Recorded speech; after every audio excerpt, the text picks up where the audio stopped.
So in this problem, we need to show that the given trigonometric equation is true. So we'll start from the left hand side. Let us begin.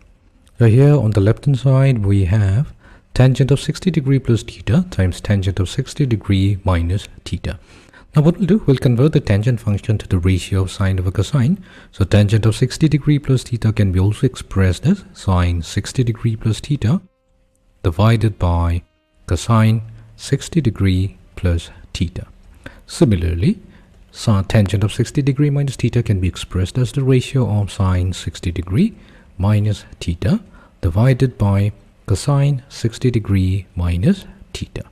Now what we'll do, we'll apply the transformation formula. So we know that if we have 2 times sine of angle A times sine of angle B, so this is equivalent to cosine of A minus B minus cosine of A plus B. And if we have 2 times cosine of angle A times cosine of angle B, so that will be equals cosine of angle A minus B plus cosine of angle A plus B. Now in our case, if we look at the expression in the numerator, we do have a product of 2 sine function, but we have the factor 2 missing. So what we'll do, we'll multiply. This is also missing in the denominator, so we'll multiply both numerator and the denominator with the factor 2. Now we can apply the transformation formula. So the left hand side part, the numerator is now going to become cosine of, we need A minus B. So we'll consider, so let us suppose that A is 60 degree plus theta and B is 60 degree minus theta. So what we need here first is A minus B. So that means we need 60 degree minus plus theta minus 60 degree minus of minus theta will become positive theta. So we get 2 theta. And if we add them, A plus B, so that will be equals to 120 degree.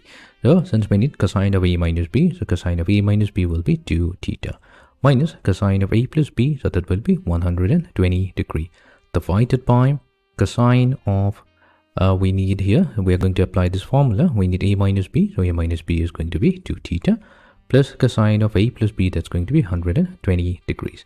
Now what's the value of cosine 120 degree? Let's also find out that value.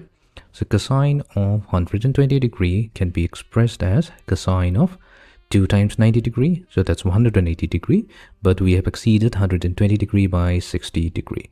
So that means cosine 120 degree can be also expressed as cosine of 2 times 90 degree minus 60 degree. But there's an advantage of writing in this fashion.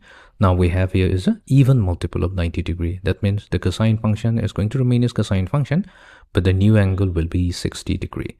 Now we have to check in which quadrant it lies. So we have 120 degree, which is also 2 times 90 degree. That tells us that this is in the second quadrant, but we are also subtracting a small angle 60 degree from it.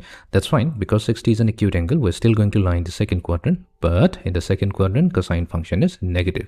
So we can say that cosine 120 degree will be negative cosine 60, and since cosine 60 is half, so our value is going to be negative half. So let's substitute this value here.